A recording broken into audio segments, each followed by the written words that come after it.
I am the contrarian, and this is my world.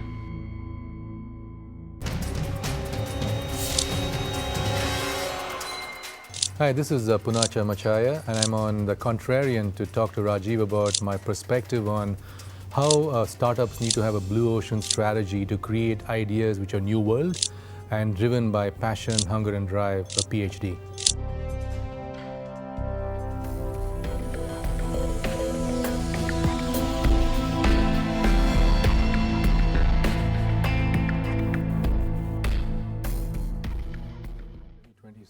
Is the bubble going to burst again? So one of the classic stories in the world of business is always to talk about the 2000 or the 1999 internet bubble that burst. Are we again exactly at that same place? For most people, the euphoria and everything else around us about the internet, about e-commerce, about the amount of business and money being poured into companies would make me feel like a fool when I'm saying this. Most of you must be thinking, what is he talking about? What bubble is about to burst? This is the best time ever for the net. Well, I'm here to say maybe not. And joining me is a guest who also has some very, very similar feelings, but in a very different way. So first, let's get down to your favorite pet topic, which is Indian startups. Right. So what's the state of Indian startups? Why are you a little disappointed with what India and tech startups have done? Why such strong feelings or strong negative feelings about it? I think I would say I have feelings. I think the most fundamental thing here is that I believe that a country the size of India, 1.2 billion people, 600 million under the age of 25, the youth of India, if you have to go all in, now is the best time in the world, right? Okay. Because you don't need to have a safe zone. So you can actually go out there and create blue ocean strategies, new market, new business model, and really take on the rest of the world. I think fundamentally we had startups which only looked at US-centric solutions. Today, being in India, the world is your oyster, and I believe we're playing it safe. So why is that? What are some of the reasons that you would attribute to the fact that we seem to be in maybe first gear even now? We're not smoothly coasting down the information highway. Two, I think, is education and fear of failure. I think we still believe in a very rote education. I believe today we are still very much based on success. Every month, passing your exam. It's not this kind of person who can really think out of the box and say, you know what, I believe in changing the world, and by the way, I'm going all in, right? Okay. It is the people who are crazy, like Steve Jobs said, are the ones who actually change the world. But being crazy is probably the hardest thing to do. So until we are actually going to be crazy or 100% mad about following a passion, I think the schools today have to teach PhD. Not ICSE, and PhD is passion, hunger, and drive. So tell me, so the interesting thing that you're saying is that we've looked at more the micro view of Indian tech startups. Let's just broaden our horizon a little bit more. Do you see a lot of this happening worldwide, what you're talking about? I think if I look at the Valley, you can actually go in with a crazy idea, right? And there's somebody out there who's willing to even give you a chance, $50,000, $100,000, go do it. And with no expectations, right? And what that does, it really starts building up an ecosystem, and because they invest in the person. Second thing which I find very interesting is that people over there also talk about the ideas a lot to people, and they kind of work out the business plan. And here I meet a lot of entrepreneurs who come and talk to me and say, you know what, before I talk to you, I'm kind of worried about sharing my ideas. And I'm saying, you're having a cup of coffee with me. If you're worried about sharing my idea and I'm going to take it over a cup of coffee, it's definitely a bad idea. Let's not have coffee then. Do something else, right? Okay. So I think this ability to kind of create an ecosystem, ability to kind of, really rip your idea apart, saying the baby is ugly, and that ecosystem I think is very vibrant, right? Okay, now let's talk about the one thing that shades and little rumors and little puffs of smoke have now been seen all over the horizon. And that is what I started off with. Are we near another bubble? And let's just try to define it from the little rumors that I hear. Right. One, it's very typical of what happened last time when very good money chased very bad ideas. Right.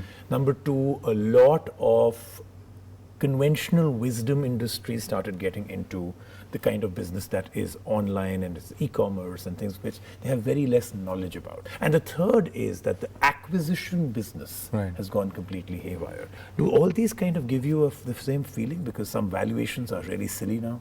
I think the first part of it, I think there is a little bit of this deal flow business going on, right? The venture capitalists are saying, I need to increase my deal flow, right? And the deal flow in India seems to be great. And there is this kind of the social behavior which is now coming in. Can you define deal flow for those that don't really know and don't come from your part of the world? So people say, you know what, being a venture firm, I need to have X amount of companies I'm actively investing in. And I'm being measured now. But if I give you $1 million, which company do you invest in? If you don't have invested, that means you're not doing your job right. So now it's a quota business, right? As a sales guy, you got to get your sales quota. And I believe there's a little bit of that going on, saying that there's a deal flow. And two, we're saying, okay, we saw some big person making a mark and investment in this thing, so must be good. Must have done their homework. Correct. And So now let me there's also this kind of, follow let it. me just follow this thing. And before you know, it's like this deck of cards, right? And I believe there are certain sectors today, it's kind of really, really hot and kind of maybe a little bit overdone, right? Because I think how much more innovation can you have in a certain sector, right? So you want to name one or two that you think are kind of starting to bleed? I think online e-commerce, I think it's getting very cannibalistic, right? Because I think, I believe when you look at business plans, we still look at this whole, this SWOT analysis, strength, weakness, opportunity, threat, comes from very much a military. Maybe it's, we started it, Arthashastra, you know? And I think we were the gods of strategy, and then Sun Tzu, right? And I think it's always like defeat, decimate, destroy. Defeat your customer, you know, destroy them and decimate it, right? And there's always this new business model which is coming up to do that. And if you follow that approach, I'm figuring out what's left. And like I said, somebody can come up with deep pockets and completely take you out from left side, right? And that could be one of our challenges. But a lot of people do say that the e-commerce online buying, if that goes bust, even if there's one of the big guys that go, the domino effect could be almost fatal, because it'll suck out the vacuum, it'll suck out the bad money and the good money, it'll suck out all those people that are so euphoric. It could suddenly just dry up everything, even for great ideas. So could that happen? I mean, that's what happened last time. Yeah, and that's my fear. When I talked about the first thing, saying that we have people looking at outcome and looking at ROI completely. Now, if that was my only motive, yes, I'm going to pull back. I don't trust it anymore, right?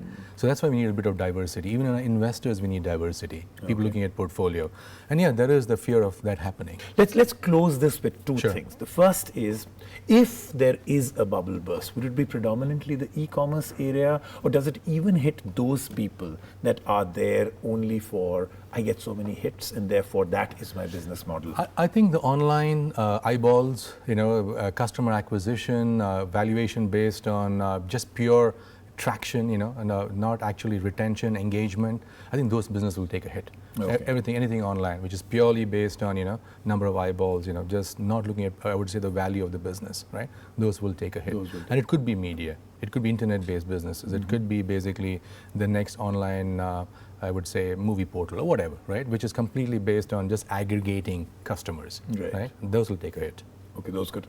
And what would you say, let's use this opportunity to go out on an optimistic note now that we've got all the pessimism out of the way.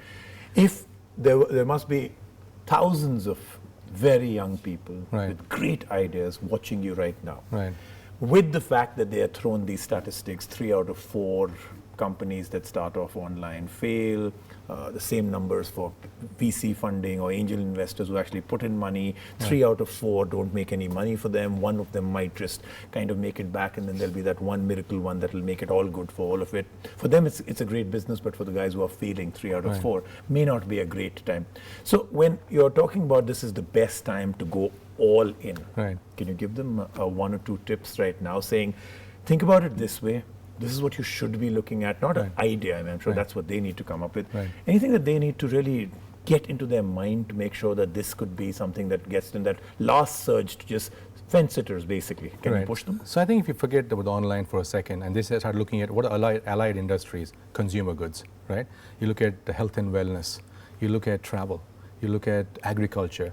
Look at the problems in the world today, right? The world today is challenged with obesity, lifestyle disorders. It is 1 in 20 searches in Google is health and wellness, right? Why do you care about an online shopping experience when you really see that out of 3 billion searches, 1 in 20 is health and wellness? So maybe the guy sitting down in Kanpur has to think about how to make the world, look at this industry. So I think the multiple allied industries where the same tech competency can be used very well. The same principles, right?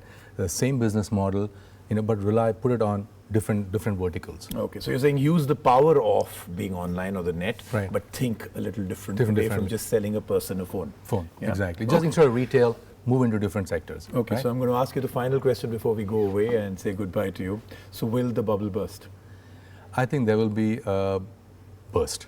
You know? Okay. I think so. I thought you might have a more qualified answer. So you're actually saying, There yes, it will? I think there will be definitely a burst in the tech sector, but it'll be, I think, absorbed in different other industry, allied industry. But if you're looking at pure e-commerce, there will be, I think, definitely a challenge. Okay, excellent. Thank you so much. Great talking to you. Thank you. And I'm sure we should have you back. You have a very interesting new portal coming up with Deepak Chopra. So I think in a week or two, I need to have you back and we'll talk about that entire thing. And is that a whole new different model, or again, are we barking up the wrong tree? So I've got to find out about that. Thank So you, the Ajay. bubble will burst. I mean, I thought I'll come back with better news for you, but it's not the bubble will burst. But I think the most encouraging thing that we've learned here today is the fact that the bubble will burst. It might just get absorbed, but there's so much more you can think about.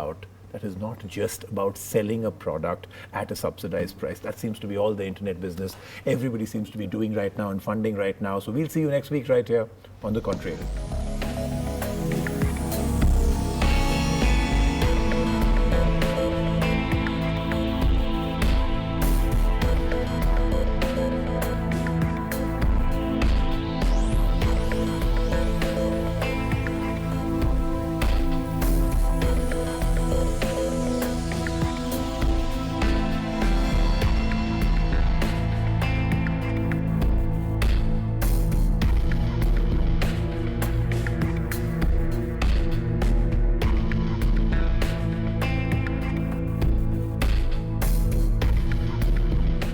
I am the contrarian, and this is my world.